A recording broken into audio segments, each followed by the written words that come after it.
The distress signal came through the Deep Space Communication Array at 0347 hours, Galactic Standard Time. Lieutenant Commander Sarah Chen was halfway through her third cup of coffee when the priority alert chimed through the bridge of the TCS Redemption, a Terran heavy cruiser patrolling the Outer Rim territories. "Commander, we're receiving an emergency transmission," called out Ensign Rodriguez from the communications station. It's not in any Terran dialect I recognize." Sarah set down her coffee and moved to the communications console. The bridge crew of the night shift turned their attention to the speakers as an alien voice, high-pitched and trembling with obvious terror, filled the air. The universal translator struggled with the syntax before producing a rough approximation in standard Terran.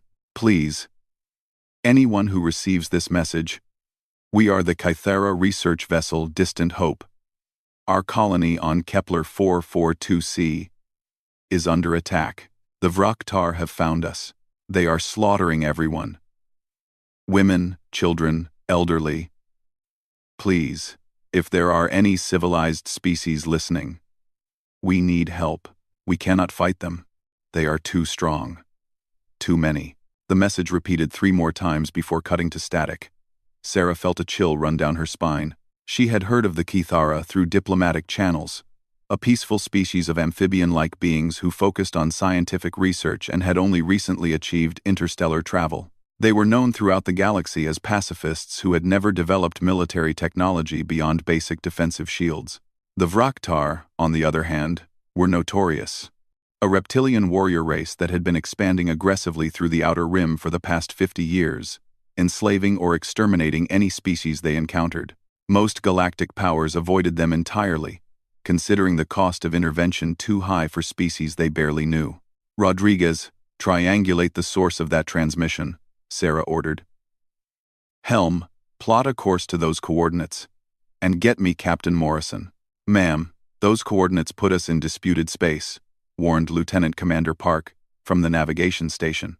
"The Vraktar consider that their territory now." "I'm aware of that, Park." Sarah's jaw tightened. "Get me the captain." Captain David Morrison arrived on the bridge within minutes, still pulling on his uniform jacket.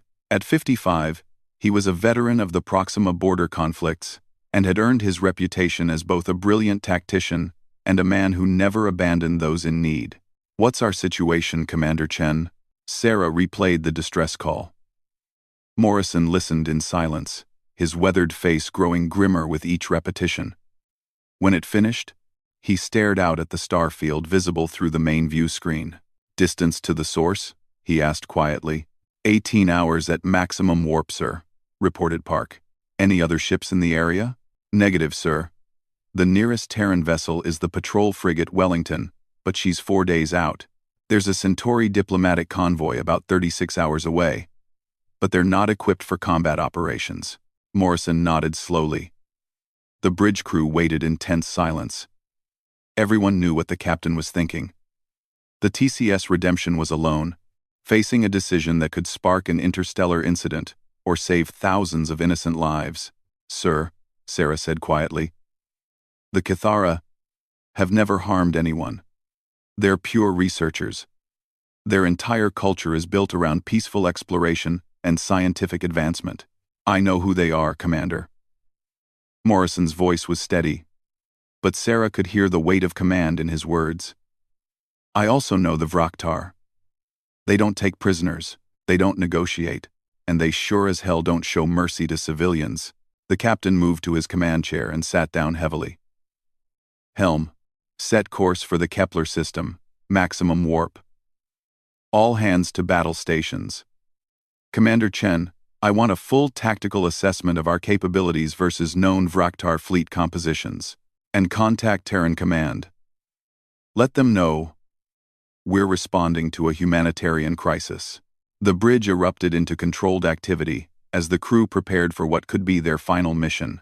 The Redemption was a powerful ship by Terran standards, but she was designed for patrol duties and border defense, not for taking on an entire Vraktar battle fleet.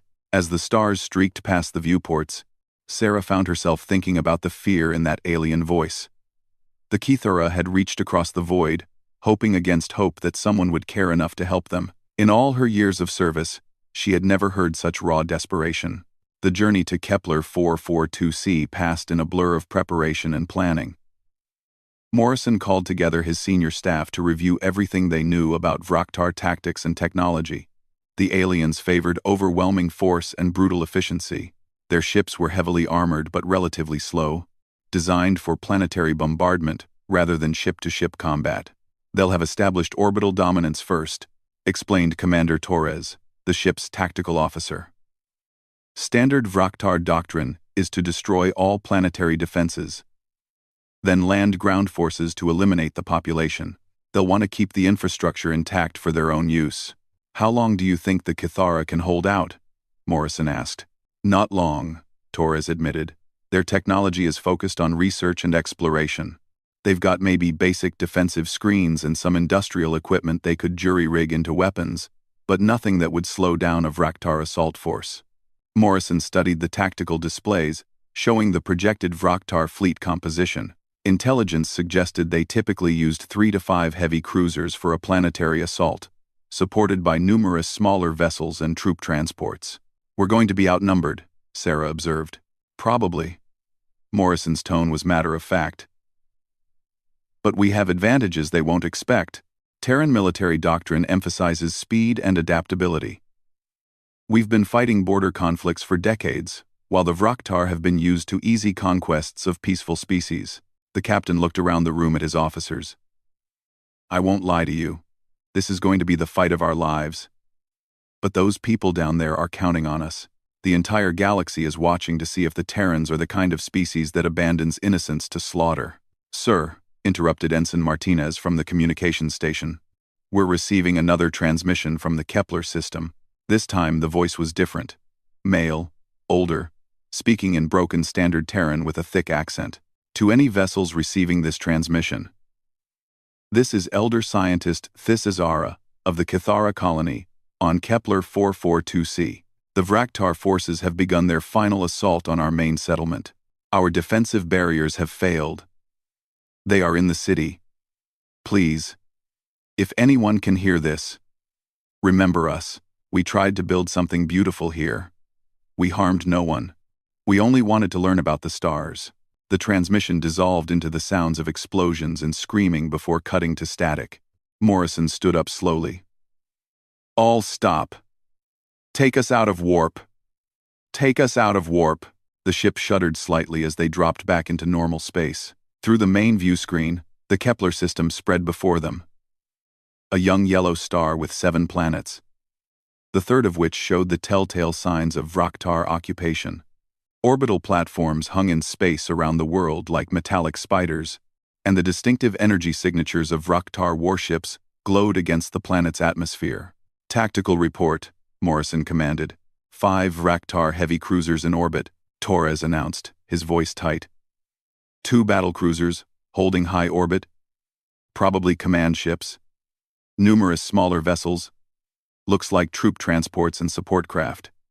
And sir, I'm detecting weapons fire on the planet's surface. Heavy bombardment of the main population centers. Morrison closed his eyes for a moment. When he opened them, his expression was granite hard. Red alert. All hands to battle stations. Charge main weapons and prepare for combat operations. He turned to the communications station. Rodriguez, open a channel to the Vraktar fleet. Channel open, sir. Attention Vraktar vessels. This is Captain David Morrison of the Terran Confederation ship Redemption. You are engaged in the slaughter of innocent civilians. Withdraw your forces immediately and cease your attack on the Kithara colony. The response came quickly, in heavily accented but clear standard Terran. Terran vessel. You are in Vraktar space. Depart immediately or be destroyed. The inferior species on this world has been judged unworthy of existence. Do not interfere in the natural order. Morrison's voice remained steady. The natural order, as we understand it, includes the right of peaceful beings to exist without fear of genocide. You have 10 minutes to begin withdrawing your forces. Harsh laughter echoed through the bridge speakers. 1 Terran ship against the might of the Vraktar conquest fleet? You mammals are even more foolish than we believed. Prepare to join the amphibians in extinction. The channel closed. Morrison looked around his bridge crew. Young faces, determined expressions, hands steady on their controls despite the impossible odds they faced. Well, people, looks like we're going to find out what Terrans are really made of. He settled into his command chair. Helm, take us in. Attack pattern Delta. Target their lead cruiser. Sarah felt her heart pounding as the Redemption accelerated toward the Vraktar fleet. She thought about her family back on Earth, about the peaceful Kithara civilians dying below, about the message this battle would send to every species in the galaxy watching these events unfold. The Terrans had always been known as a young, aggressive species. Most galactic powers viewed them as upstarts, crude, violent, and unpredictable. Today, they would learn whether humanity's reputation for stubborn courage in the face of impossible odds was justified. Incoming transmission from the planet, Rodriguez announced. It's the Kithara. A new voice, female, speaking with obvious injuries but somehow still hopeful. Unknown vessel.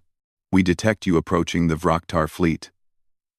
Please, do not sacrifice yourselves for us. We are grateful that someone answered our call, but you are only one ship. Save yourselves.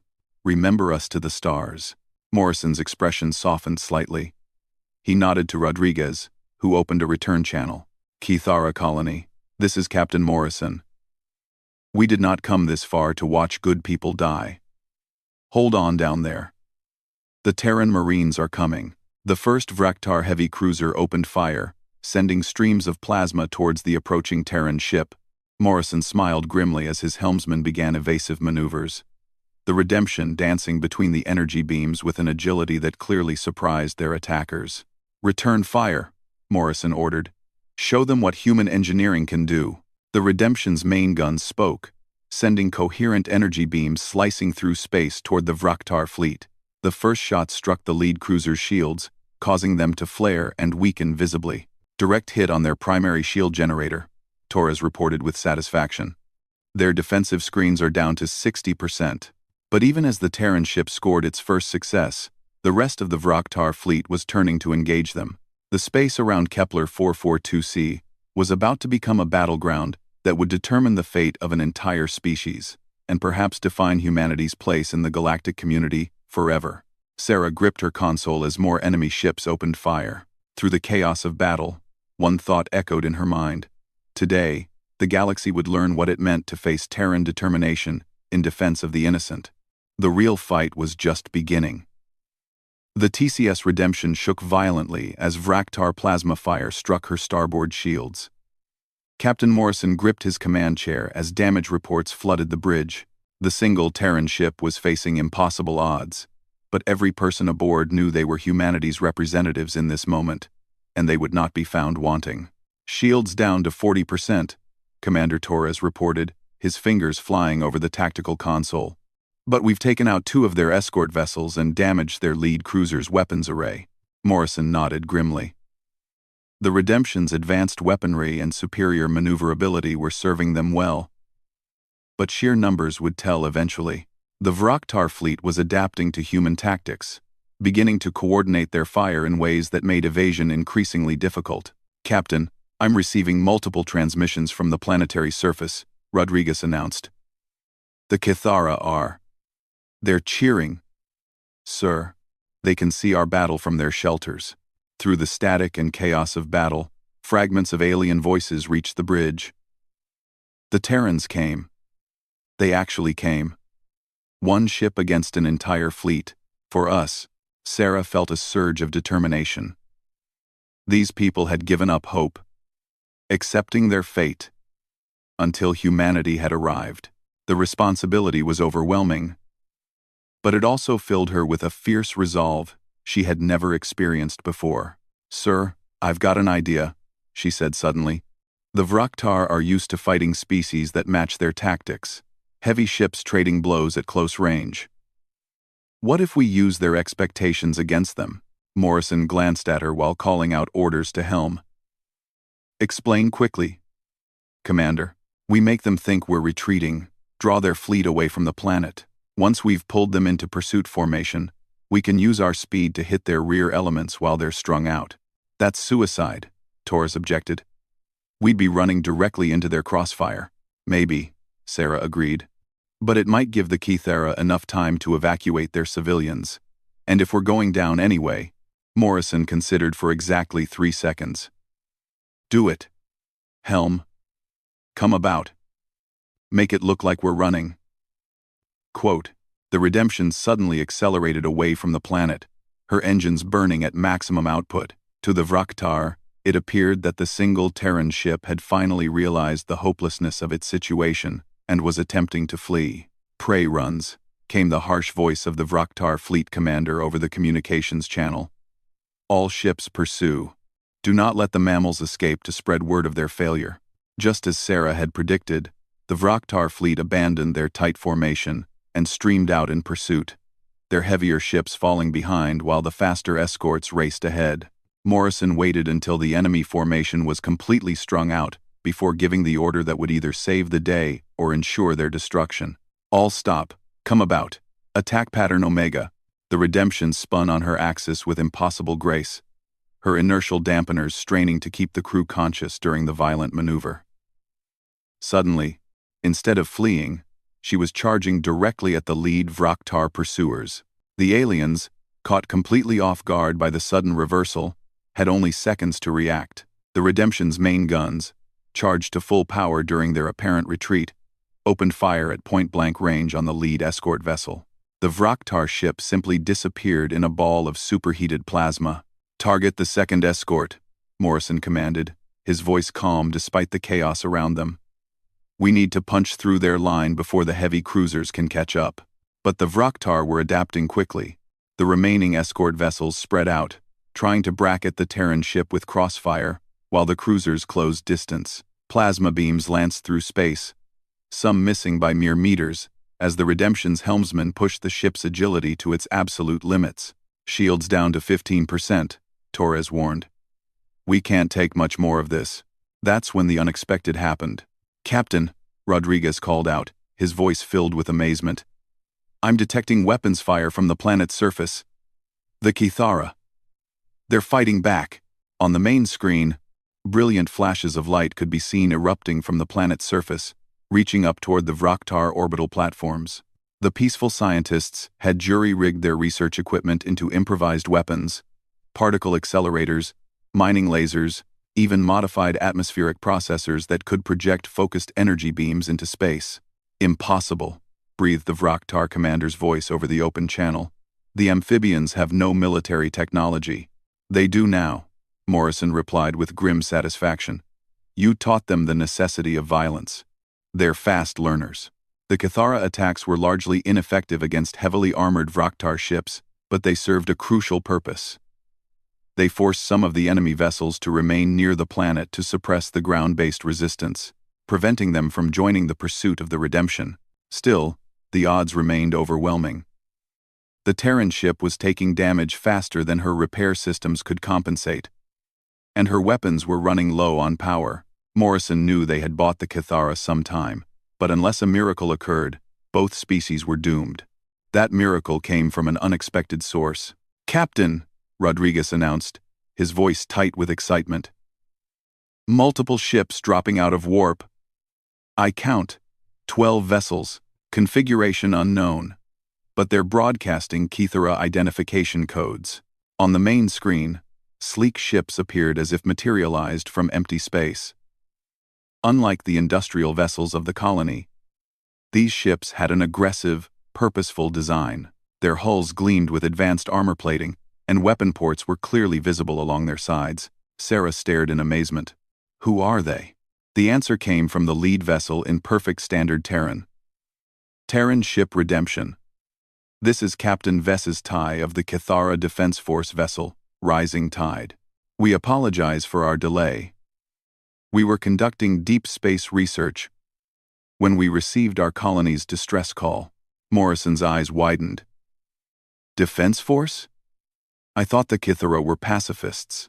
We are pacifists by choice, not by inability, Captain Ves's Tie replied.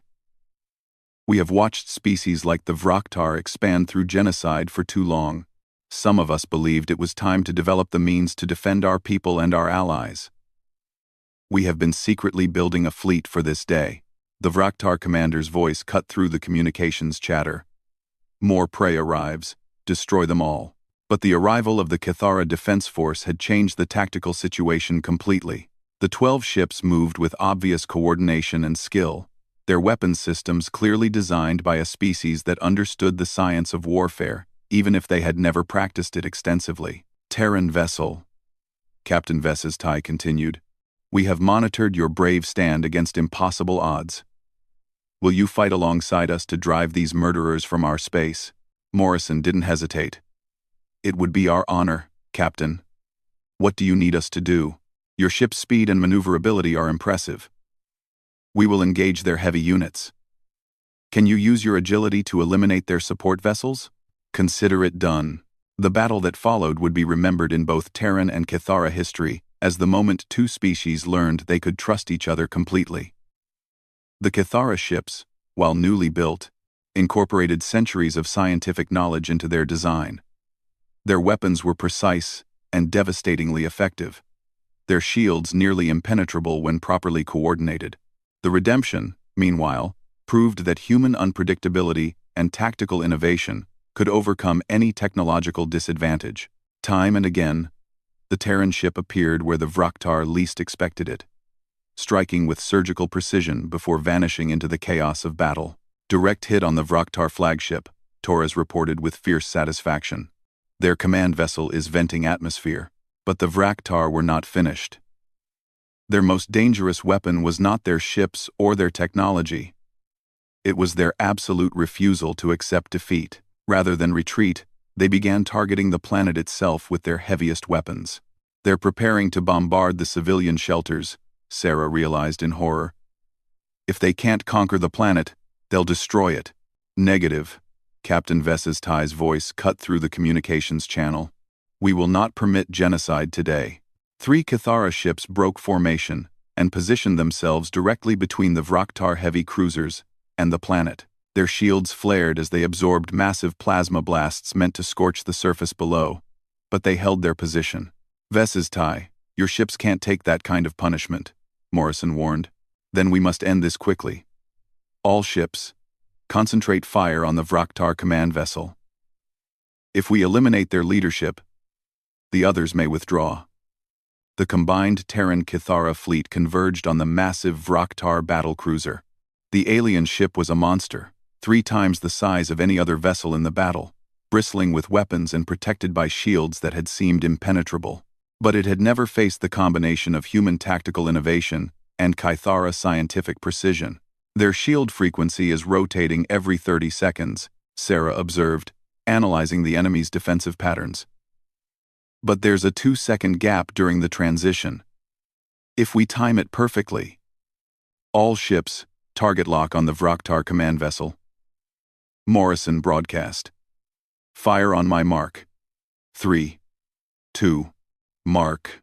12 Cathara particle beams, and the Redemption's full weapons array struck the enemy ship at the exact moment its shields flickered during their frequency change. The combined assault overwhelmed the battlecruiser's defenses, sending cascading explosions through its hull. The massive ship listed to starboard, atmosphere venting from dozens of breaches. Emergency lights flickered along its length as secondary explosions continued to tear it apart. Attention all vessels. A new Vraktar voice transmitted, clearly different from their previous commander. This is Acting Fleet Commander Krextar. We request terms for withdrawal. Morrison exchanged glances with his bridge crew. In all recorded history, the Vraktar had never asked for terms. They fought until they died or until they achieved complete victory. The terms are simple, Captain Vesistai responded. Withdraw all forces from Cathara space immediately. Provide medical assistance to any wounded civilians your forces have harmed. And broadcast to your empire that the Cathara are under the protection of the Terran Confederation. A long pause followed. Finally, terms accepted. We are withdrawing. As the surviving Vraktar ships limped away from Kepler 442c, Morrison felt exhaustion wash over him. They had done the impossible. Not just survived, but won. "Captain," Rodriguez announced, "we're receiving transmissions from the planet. The Kithara want to thank us." The voice that came through the speakers was that of elder scientist Thisizara, the same being who had sent the desperate plea for help hours earlier. But now his tone was filled with wonder and gratitude. "To our Terran friends. We do not have words in any language to express our gratitude. You came when no one else would. You fought when the odds were impossible. You showed us that there are species in this galaxy who will stand against evil, even at great cost to themselves." Morrison stood and addressed the open channel. "Elder scientist, we're honored that we could help. But this victory belongs to all of us. Your people showed incredible courage today." "Yes," Thisara agreed. "But it was your example that showed us courage was possible. The galaxy will remember this day. The day two species stood together against tyranny and proved that hope is stronger than fear." As the Redemption began repair operations, Sarah looked out at the Kithara ships maintaining protective formation around their homeworld. Today had changed everything. Humanity had proven itself as a species worth knowing, and the Kithara had revealed hidden strengths that would make them formidable allies. But more importantly, they had sent a message that would echo throughout the galaxy. Those who targeted the innocent would face consequences, regardless of their power. The age of easy conquest was over. 3 months after the Battle of Kepler 442c, Commander Sarah Chen stood in the observation lounge of Terran Defense Station Armstrong, watching the most unusual fleet maneuvers she had ever witnessed. Outside the massive viewports, Terran and Kithara vessels moved in perfect coordination through complex tactical exercises that would have been impossible before their alliance began. The integration had not been simple. Two species with completely different approaches to warfare. One favoring aggressive improvisation, the other preferring methodical scientific precision, had to learn to fight as one. But the results exceeded everyone's expectations. "The Kithara learn fast," observed Colonel Marcus Torres, formerly the Redemption's tactical officer, now serving as liaison between Terran Marines and the newly formed Kithara Defense Corps. "Their analytical minds make them natural strategists once they accept that sometimes violence is necessary." Sarah nodded, watching a Kithara research vessel, now retrofitted with defensive weapons, execute a flawless flanking maneuver alongside 2 Terran destroyers. Captain Morrison would have been proud to see this. Morrison had not survived the integration process, dying peacefully in his sleep 2 weeks after the battle. The stress of command during impossible odds had taken its toll on the veteran officer. But his legacy lived on in the alliance he had helped forge and the principles he had demonstrated in humanity's darkest hour. The strategic situation in the galaxy had changed dramatically since Kepler 442c. News of the battle had spread through every inhabited system, carried by traders, diplomats, and the Galactic Communication Network. The story varied depending on who told it, but the core facts remained consistent. A single Terran ship had responded to an alien distress call and fought an entire Vraktar fleet to protect innocents. Commander Chen to the briefing room, came the announcement over the station's communication system. Priority meeting commencing in 5 minutes. Sarah made her way through the corridors of Armstrong Station, noting the mixture of human and Kithara personnel working side by side. The amphibian aliens had adapted remarkably well to joint operations, their natural intellectual curiosity making them eager to understand human tactical doctrines and military traditions. The briefing room contained representatives from across the expanding alliance. Admiral Jackson, the grizzled veteran who commanded Terran Defense Force operations in this sector, sat across from Captain Ves's Tai, whose Kithara Defense Force had grown from 12 ships to over 100 in just 3 months. Other faces represented the growing number of species that had requested protection under the Terran-Kithara Mutual Defense Treaty. "People, we have a situation," Admiral Jackson began without preamble. "Intelligence reports indicate the Vraktar are massing forces for a major offensive. Not against us directly, they seem to have learned their lesson about that, but against the Zelani Republic." Sarah knew of the Zelani, a avian species known for their artisans and philosophers. Like the Kithara, they were peaceful and had never developed significant military capabilities. "The Zelani have formally requested protection under our alliance," Captain Vesistai added, his translated voice carrying notes of concern. They have studied our victory at Kepler 442c and believe we represent their only hope for survival. The problem, Admiral Jackson continued, is scale. Intelligence suggests the Vraktar are sending their entire third fleet. Over 200 ships. It's the largest military force they've assembled since their conquest of the Rigel colonies. A holographic display showed the projected Vraktar fleet composition. Sarah studied the numbers with growing alarm. Even with their expanded alliance, they would be outnumbered 3-1. There's more, Jackson added grimly. Our deep space reconnaissance indicates they're not just planning to conquer Zalani space. This appears to be a test offensive designed to gauge our response capabilities. If they succeed here, they'll move against every species under our protection. The room fell silent as the implications sank in. The alliance that had begun with one desperate rescue mission now faced its greatest challenge. Failure would mean the extinction of multiple species and the collapse of everything they had built. What are our options? Asked Colonel Martinez, representing the Terran Marine Corps. We fight, Captain Vesistai said simply. The Cathara did not develop weapons and warships to watch other innocents die. We will stand with our allies. Agreed, Admiral Jackson nodded. But we need to be smart about this. We can't match their numbers, so we need to use every advantage we have. Sarah studied the tactical displays, her mind racing through possibilities. Something about the Vraktar deployment pattern seemed familiar, triggering memories of her academy courses on military history. Admiral, she said suddenly, what if their numbers are actually a weakness? Jackson raised an eyebrow. Explain. Look at their formation. They're deploying as one massive fleet, probably planning to overwhelm the Zalani home system through sheer firepower. But coordinating 200 ships in real-time combat is incredibly complex.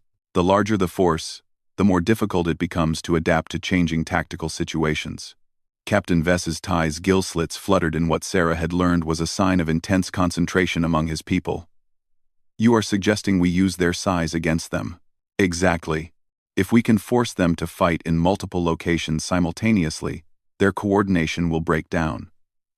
They'll be reduced to fighting as individual ship groups rather than as a unified fleet. Admiral Jackson leaned forward. What did you have in mind, Commander? Sarah moved to the tactical display, her fingers manipulating the holographic controls to show her plan. We divide our forces into fast strike groups. Mixed. Human and Cathara ships working in coordination. While the main Vraktar fleet moves on the Zalani homeworld, we hit their supply lines, their communication relays, and their isolated units. A distributed defense, mused Vesistai. Force them to respond to threats across multiple star systems. The risk is enormous, Colonel Torres pointed out.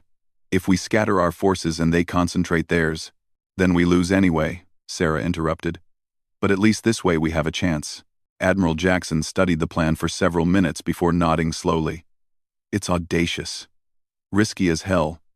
But it might work. Captain Vesistai, can your people coordinate that kind of multi-system operation? The Cathara have been developing new communication technologies based on quantum entanglement principles, Vesistai replied. We can maintain real-time coordination across vast distances.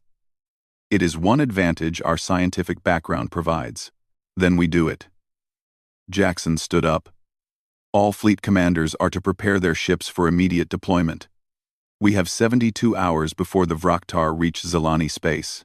As the meeting dispersed, Sarah found herself walking beside Captain Vesistai toward the docking bays where their respective ships waited. Commander Chen, the Cathara officer said, I must ask you something. Are you afraid? Sarah considered the question carefully. Yes, she admitted. We're about to face the largest military force in this part of the galaxy with a fleet that didn't exist 6 months ago, but I'm more afraid of what happens if we don't try. Your Captain Morrison said something similar before the battle at Kepler 442c, Vesistai observed. He told our people that fear was natural, but courage meant acting in spite of fear. They had reached the docking bay where the TCS Redemption 2 waited. The new ship bore the same name as Morrison's vessel, but incorporated the latest in both human and Cathara technology. Her hull gleamed with advanced armor plating, and her weapon arrays represented the best of both species' engineering capabilities. "The Zelani have children in their evacuation shelters," Sarah said quietly. "Families huddled together, hoping someone will save them, just like the Kithara did 3 months ago. Then we will not disappoint them," Vesistai replied with calm determination. The next 72 hours passed in a blur of preparation and deployment.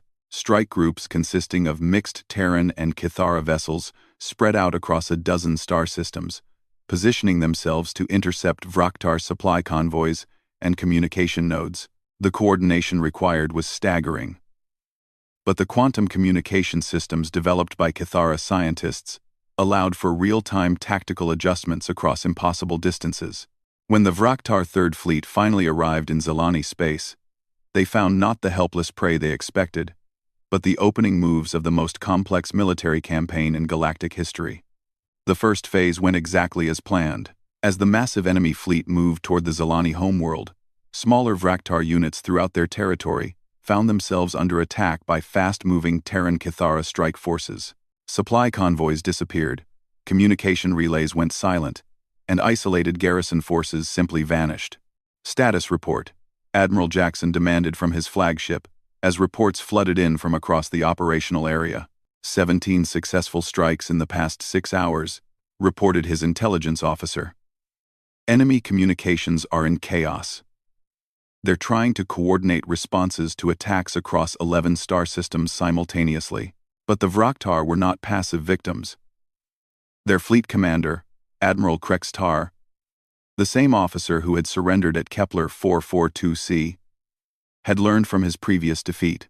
Instead of dividing his forces to respond to the attacks, he maintained his fleet concentration and accelerated toward the Zelani homeworld. "He's calling our bluff," Sarah realized as she reviewed the tactical updates aboard the Redemption 2. "He's gambling that we won't sacrifice the Zelani civilians to maintain our guerrilla campaign." It was a brilliant counter-strategy.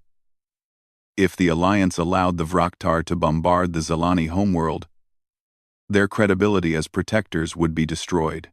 But if they concentrated their forces to defend the planet, they would lose the tactical advantages their distributed strategy provided. The solution came from an unexpected source. "Commander Chen," came Captain Vesistai's voice over the quantum communication system.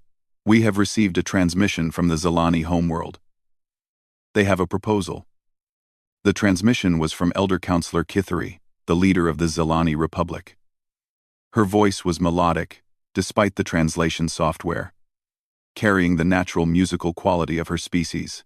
"Honorable defenders," she began, "we have watched your brave efforts to protect our world. But we will not allow others to die for us while we cower in shelters. The Zelani may be artists and philosophers, but we are not cowards." Sarah's heart raced as she realized what the Zelani leader was proposing. "Our orbital habitats and research stations can be evacuated and repositioned," Kithari continued. "If your strike forces can provide cover, we will relocate our entire civilization to the outer system. The Vraktar may bombard our homeworld, but they will find only empty cities and abandoned facilities." It was audacious beyond belief. Evacuating an entire planetary civilization under enemy fire. But it would solve their tactical dilemma completely. "All strike groups," Admiral Jackson's voice came over the communications network. "New mission parameters. We're going to help the Zelani pull off the largest evacuation in galactic history." What followed was 12 hours of the most intense coordination in military history. Zelani civilian transports, protected by Terran destroyers and Kithara defense vessels, streamed out from their homeworld toward temporary habitats in the system's outer planets. Meanwhile, other strike groups maintained pressure on Vraktar supply lines, preventing them from reinforcing their main fleet. When Admiral Krextar finally realized what was happening, it was too late. His massive fleet reached the Zelani homeworld to find a planet already stripped of everything valuable. The cities were empty, the orbital facilities abandoned, and the population safely evacuated beyond his reach. "Impossible," came his transmission to the Allied fleet. "You cannot move an entire civilization in half a day." "You can when 3 species work together," Admiral Jackson replied. "Something you've never understood about cooperation versus conquest." But the evacuation was only the first phase. Now came the real test of the Alliance's capabilities. All strike groups, Admiral Jackson commanded, converge on the Zelani system. It's time to finish this. The final battle of the Zelani campaign lasted 18 hours and involved more ships than any previous engagement in galactic history. But the outcome was never really in doubt. The Vraktar, despite their numerical superiority, found themselves fighting a three-dimensional battle against opponents who could coordinate perfectly across vast distances. Terran ships used their speed and agility to strike at weak points in the enemy formation, while Kithara vessels provided devastating long-range fire support. Meanwhile, Zelani civilian transports, equipped with improvised weapons systems, conducted precision strikes against Vraktar communication arrays. When the last Vraktar ship finally retreated from Zelani space, the Alliance had accomplished something unprecedented in galactic history. They had defeated the largest military force ever assembled through coordination rather than superior numbers. Standing on the bridge of the Redemption 2 as the enemy fleet disappeared into hyperspace, Sarah felt a profound sense of accomplishment. Three species, who 6 months earlier had never worked together, had proven that cooperation could triumph over conquest. "Commander," came Captain Vess's voice over the communication system. "We are receiving transmission requests from 47 different species. They all want to discuss joining our alliance." Sarah smiled, thinking about Captain Morrison and his belief that sometimes one ship could make a difference. He had been right, but not in the way any of them had expected. One ship responding to a distress call had started something that was changing the entire galaxy. The age of conquest was ending. The age of cooperation had begun.